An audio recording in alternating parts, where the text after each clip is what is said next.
I'm a football guy, and it blew my mind away, it blew me away. I guess it did all of that.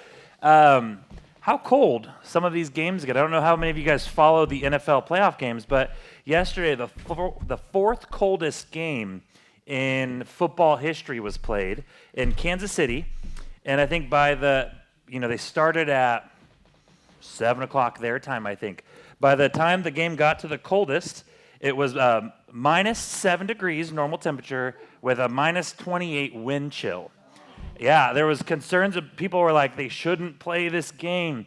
And it's just wild when you think about it. Like, I'm cold going out to check the cards at 10 o'clock at night, and it's like 40 degrees. So here it is, literally 50 degrees colder over there. And you got fans that are just crazy, right, without their shirts on. They're like, yeah, I was like, that person's going to be sick the other day. But the head coach of the Chiefs, they showed a picture. His mustache had icicles on the end of it. I said, it'd be cool to be able to grow a mustache in general. But the coolest thing was that their concession stands, the drinks were cooler outside of the fridge than inside. They pulled out a bottle of water from the fridge, and you would watch it freeze almost instantly. So I'm blown away as how cold it can be, that even when you're cold out here at 30 degrees, 35 degrees, over there it was still 50 degrees colder.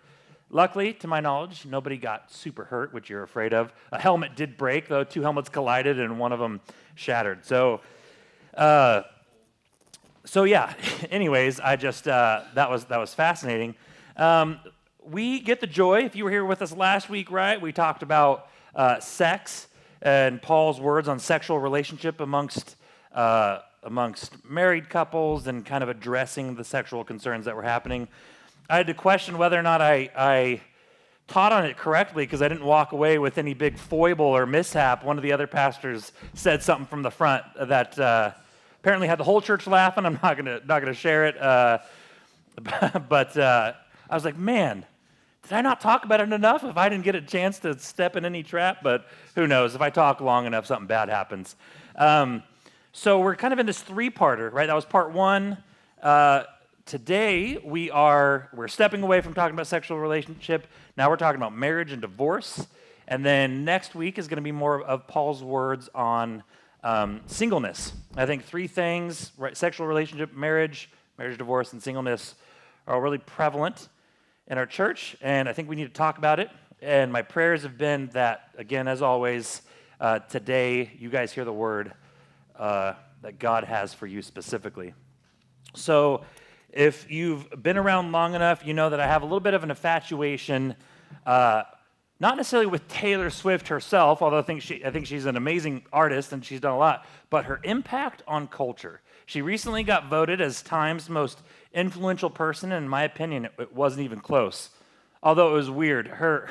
The people that she was up against were like Putin, the president of China, and like the children of Hamas. So I was like, that's a weird selection of nominations, but her impact on culture. A few months ago, I talked about this idea that when she would go to a city for concerts, she was doing things no one had ever done before, had enough of an economic impact in that weekend for the whole city to notice. Revenue everywhere went up, right? Food, groceries.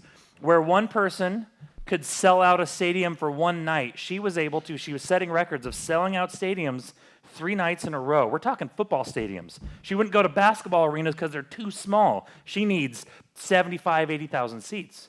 So she comes up again because my sister-in-law, whom I love dearly, is a big Taylor Swift fan. She might claim herself to be a Swiftie, as they call themselves. I'm gonna try and not sound like I know what I'm talking about because I really don't.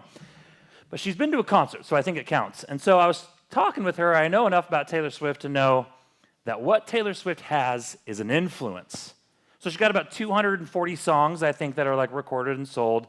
A lot of them, her big thing is she's got songs about a lot of her ex-boyfriends, right? And through her transparency, which I think is an attractive quality, she addresses her heartache that comes with love. Now, some of them are like apology songs, but she has a powerful influence when it comes to some of these breakup songs. Thanks to her songs and people being able to depict who they're about, she has actually influenced some of her fans or some of culture's thoughts on certain actors or actresses. The one, if you're familiar with the song All Too Well, it's probably one of her most popular songs, so much so that she made a 10-minute version, because we're going to listen to it for 10 minutes. Really impressive to hear her perform it, because it's a 10-minute song she does really well. But it's thought to be about an actor, Jake Gyllenhaal. Okay, we know him from one of the Spider-Mans, right? From all sorts of movies. We don't know him anymore. Right. Doesn't impact him well. According to this song, he was a yucky poo-poo head. So what I'm trying to say, though, is that if you were to talk to a Taylor Swift fan, and they're all over the place, right? They've pledged allegiance to Taylor Swift, and they don't like Jake Gyllenhaal. She has an incredible influence on her fans. And then her fans obviously are going to talk, and if you don't know anything about anything, you're just going to know, I don't like Jake Gyllenhaal. My whole purpose for saying that is to say she has an influence, and I think our church, our culture inside the church and outside the church, much like with the Church of Corinthians, can influence and emphasize the church on different things. We can emphasize certain things more than others. Now, if you're emphasizing God's love, that's super good, but when we start to emphasize the wrong things, that's where things get a little hairy. So in this letter, and in this chapter specifically, I think Paul's addressing that because in our church today, I think things like marriage, or maybe even kind of its counterpart, celibacy, they can get emphasized to being the holiest of things that we can do as believers. Now, a few disclaimers as I'm talking, right? The first disclaimer is I'm talking about marriage divorce, and it's true that as we are getting ready to celebrate, well, not getting ready to, but in August we celebrate 10 years. I understand that 10 years pales in comparison to what some of you guys have done. And I also understand I'm talking about divorce, which is not something I have partaken in. That's the first disclaimer. The second disclaimer is that I have a certain bent that I'm trying not to speak to too much. But in my perception growing up, I have single friends that'll walk around, and people will kind of look at them like they have a disease, right? Like I have a friend, one of the just most on-fire servants of the Lord I've met. They are single. They're ready if the Lord were to bring somebody in, but that has not happened. And people are like, we need to find you a man, right? Or like almost like this, in order for you to be a complete servant of God, we need to find you a spouse. So I've seen that. That has kind of influenced my journey. We oversaw the young adults group forever. And these young 20-year-old men would come up and be like, I'm getting married. I did it. I reached the finish line. It's like, no, sir, buckle up and get ready because it's going to start now, right? And so there's this, and I don't know who. I'm not necessarily trying to point fingers, but somewhere, somehow, we've emphasized the moment you get married, you did it, right? You did it. You get that golden throne up in heaven, like you get to wear a crown. You did it. And so I kind of want to speak against that a little bit. I think of somebody that made it to marriage, like you made it to the base camp of Everest, really, because it's going to get a lot harder. But yeah, whether we meant to or not, we've emphasized these things. And I don't think we've done that just with marriage, right? I think there is a culture that can emphasize the single life as well. Paul addresses some of them. So my goal for this week and next week is to iterate, right, Paul's instruction. What's wrong with being married? Nothing. What's wrong with being single? Nothing. The reality is that the Lord is going to use a willing, committed servant's heart to glorify his name and who he is in either situation. But likewise, Satan is prowling around, looking to destroy you in either situation as well. So we're going to look at Paul's words, we're going to look at the Lord's words on marriage and divorce, and then next week we're kind of wrapping up this little section with his words on being single. So if you have your Bible, just a reminder, BYOB, right? Bring your own Bible. We love it. We have Bibles back there. If you don't, we also have those little blue journals, which I'm not seeing a ton of, which is fine. But we have those as well. So if you have a Bible, we're going about 7 verses. Oh, I lied. I think 9 verses in chapter 7 today. So I'm going to pick up in verse 10. He says this, "To the married people I give this command, not I, but the Lord. A wife is not to leave her husband, but if she does, she must remain unmarried or be reconciled to her husband.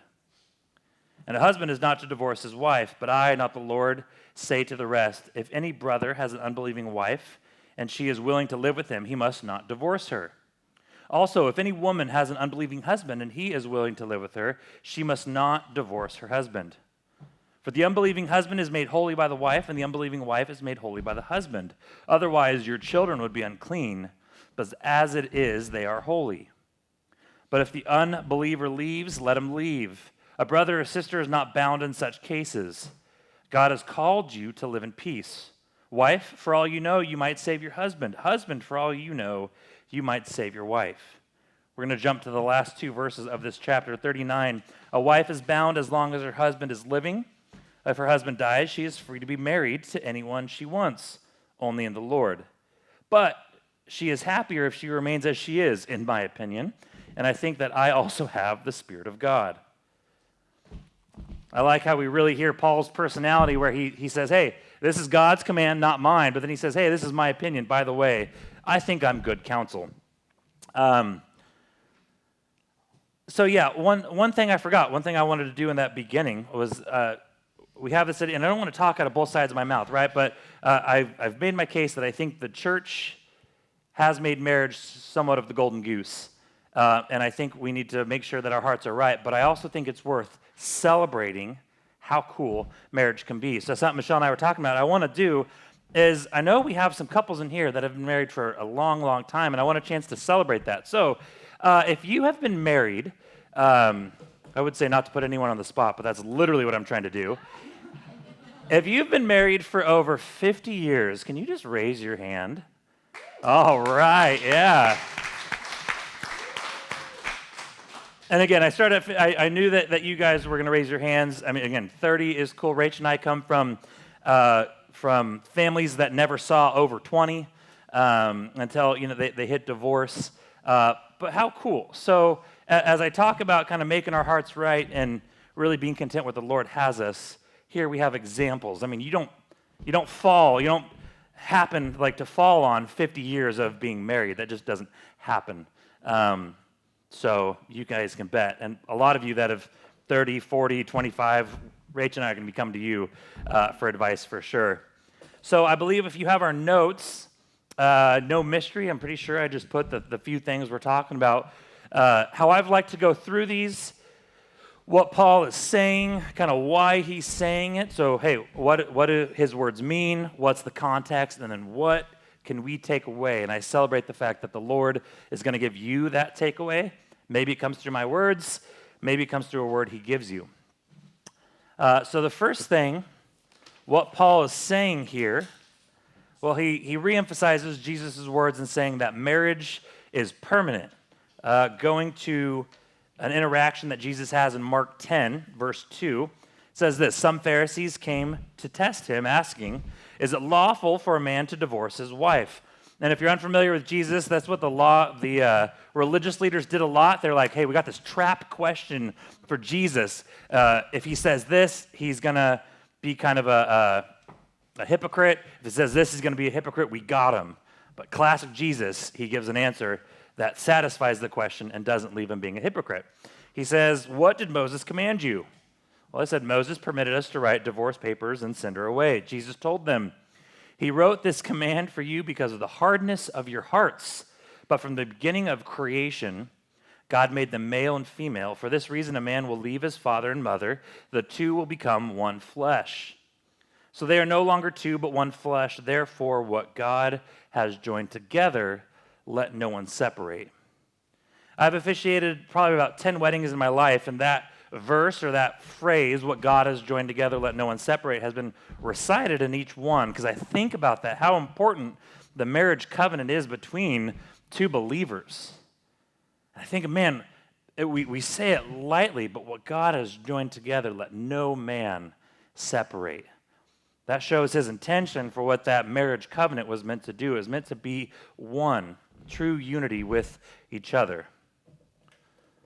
But what I appreciate about Paul is that in his words throughout all of his letters, there's ideality. There's a clear display of what we should pursue as believers, right? He says, you are holy, you are set apart. There's the ideality of who we should strive to be as believers, like Jesus. But there's a reality. Thanks to us being human, thanks to us not being perfect, thanks for us really trying to mess things up, there's this reality. And Paul and the Lord, they plan for that. We call it grace. We're going to talk about it a little bit here later on. So the ideality, right? Marriage is permanent. But the reality, and we're going to talk about it in a second, there are grounds for a legitimate divorce. They by no means are easy, but there are grounds for divorce. If your spouse dies, you are free to remarry. Hey, in a perfect world, this is the case. Or in a world that we seek, this is the perfect case, but there's a reality that we live in. Ideality, don't get divorced. But if it happens, he says, hey, stay single or seek reconciliation. Jesus is big on reconciliation. I don't know if we knew that. If your spouse is not a believer, don't leave them, but if they leave, let them go. And the reality that Paul continues to emphasize here, and this is whether we're talking about being married, about being single, about being a man or woman or anything, is that the Lord can work through any situation. And if you think about where a lot of relationships might break, whether it's a marriage or friends or even in family dynamics, it's because we've gotten to a point where we think it is useless to try and keep going. Reconciliation is impossible. But we serve a God, we serve Jesus who died on the cross. That seems pretty impossible to come back from that, but he rose again. He reconciled us with our Creator, and that's the God that we serve. So through him, he can move through any situation. For us and the family dynamics that we've experienced, that gives hope, right? There's a lot of like, man, this relationship seems broken, seems fractured, seems like there's no sense of even trying anything. But the Lord can move through any situation. So what Paul says here is, hey, you might be the vessel in which your spouse comes to the Lord. You might be the vessel in which your spouse comes to know the Lord. Hey, don't give up. As long as the grounds for divorce, which we're going to talk about here, literally next, if they are a non-believer and they are willing to stay with you, just like, hey, you don't know what I can do. Like, let's go. I can work through this. So there was marriage. Marriage is permanent. There's the ideality. There's the reality. There are exceptions for divorce. He mentions them here. He mentions desertion, right? If they leave you, that idea that they have abandoned you in the marriage. Infidelity is talked about in the Gospels. We're going to look at Matthew 5. It says, but I tell you, everyone who divorces his wife, except in a case of sexual immorality, causes her to commit adultery. Again, a little later on, I tell you, whoever divorces his wife, except for sexual immorality, and marries another, commits adultery. So desertion, sexual immorality. There is kind of a third. So scholars have recently dove into, let me get the scripture up so I don't say anything super weird. So in verse 15, it says, but if the unbeliever leaves, let him leave. A brother or sister is not bound in such cases. So scholars have recently dove in, and I'm just going to give a quick kind of summary. If you're curious, you're like, I'm not convinced yet, Tim. I can kind of send you the article or talk about it more about abuse being a legitimate case for divorce. That word, in such cases, there's evidence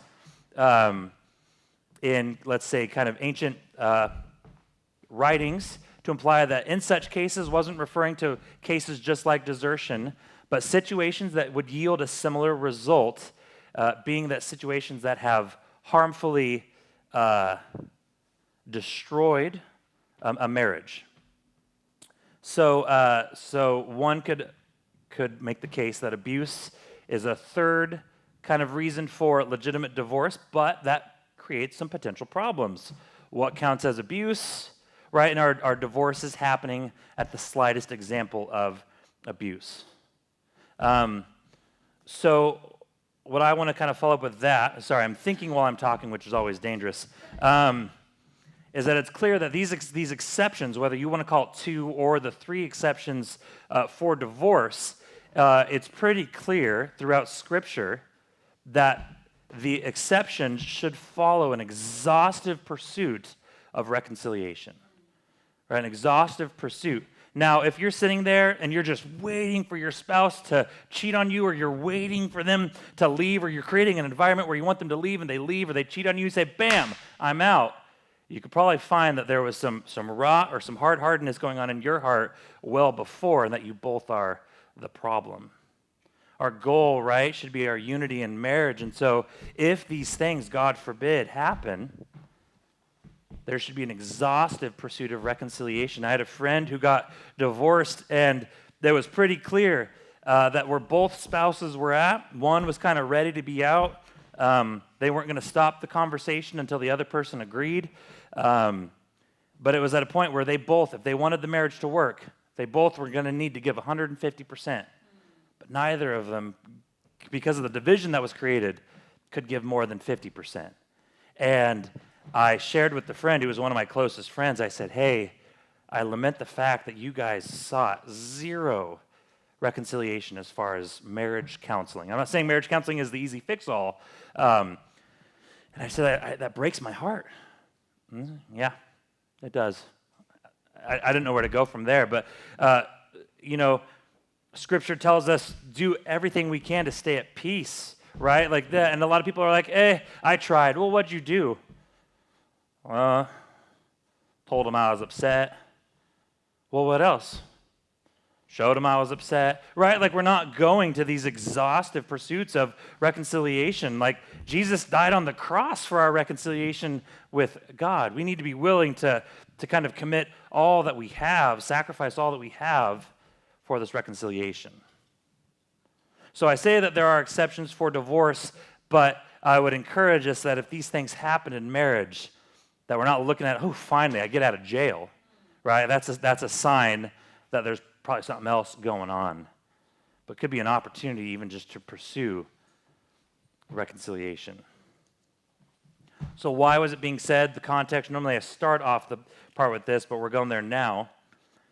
We have to remember that the meaning of divorce back then and today is different, right? There was more of a men had a little bit more of a dominance, right? There was property. They would seek out wives to have them, and once they were no longer pleased, right, they just had to go through the loopholes, the steps, and the women were essentially discarded or divorced. Women got the scarlet letter. Men got to go on in life. And I think now, where there is more of a mutuality or an equality between men and women, I think we can still see marriage as similar or divorce as similar. Right? This world is constantly hitting us with this desire for temporal pleasure, right? Like a microwave mentality. Get what you want, get it quick, and when you're done, go get some more. Every facet of life, I think we're seeing that.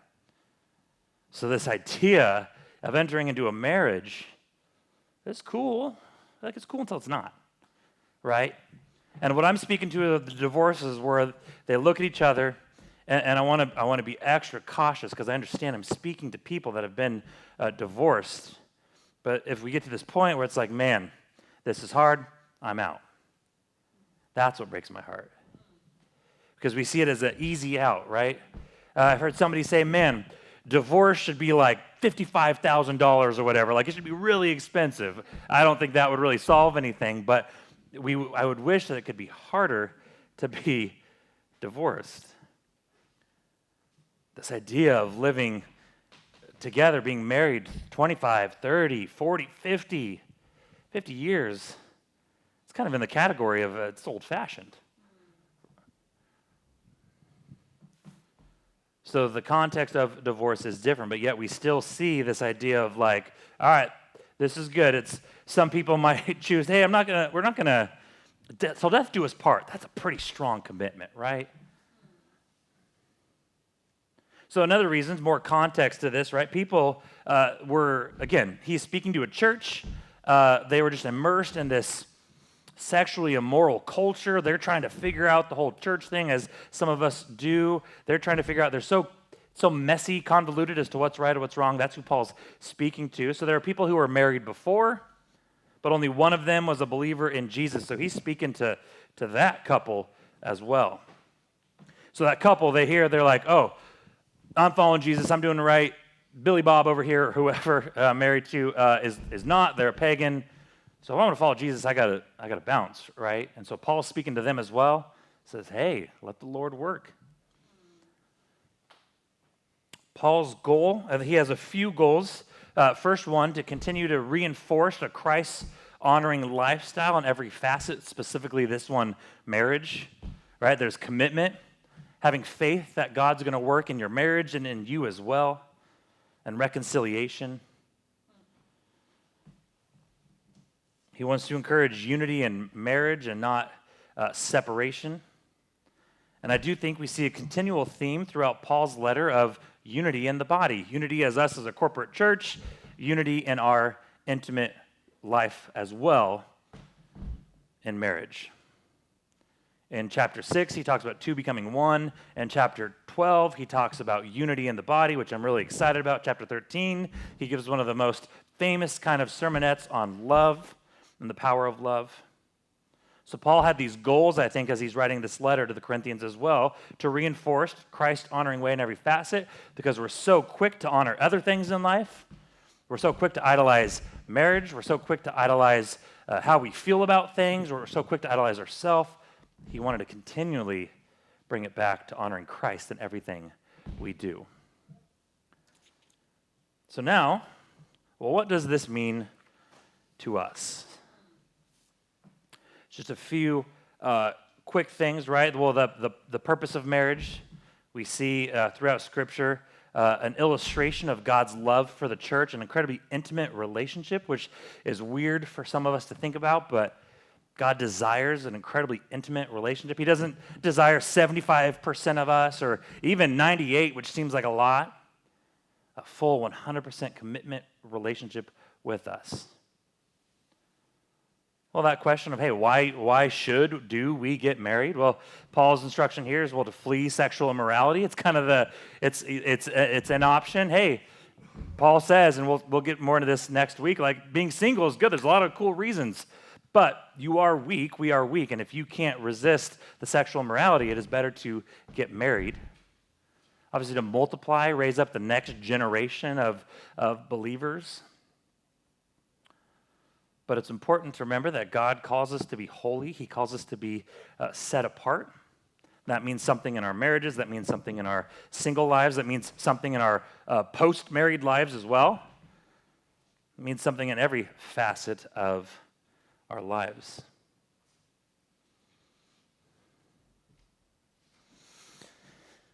But what I wanted to kind of end with, worship team, if you guys want to make your way back up, is this idea of grace. Again, as I'd said, most of the people in this room have lived a lot more life than I have. One thing I don't want to come across is sounding ignorant to anything.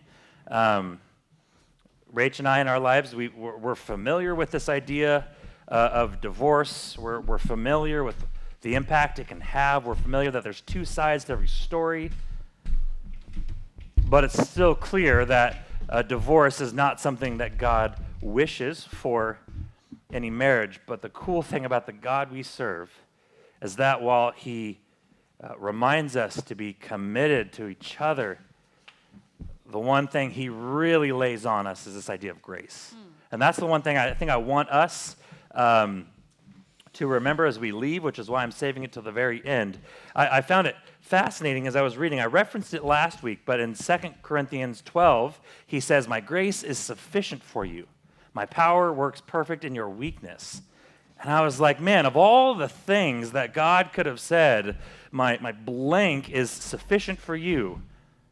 He could have said a lot of different things, and we would have been like, yay, God, that's awesome. But He reminds us, my grace is sufficient for you. And to me, that's a complete perspective shift in how I view life, that God's grace is sufficient, meaning it is, not only is it sufficient, but God works in abundance, and there's an abundance of it for us. But my reminder about that is that we don't need to be perfect. We don't need to do it all. We don't need to be self-made.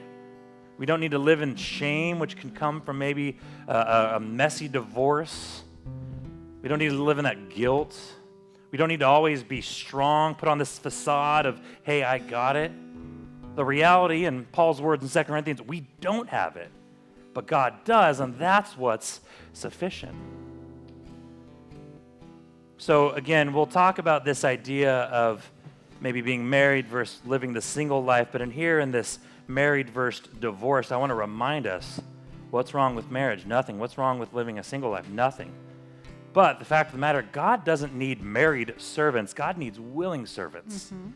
And are we going to be content with being that type of servant in whatever facet of our life we live in? I kind of think of our serving God. You go down a hallway, and some are going to choose, or God has the plan laid out where they're going to go down the single hallway, and there's still a lot of kingdom work to do.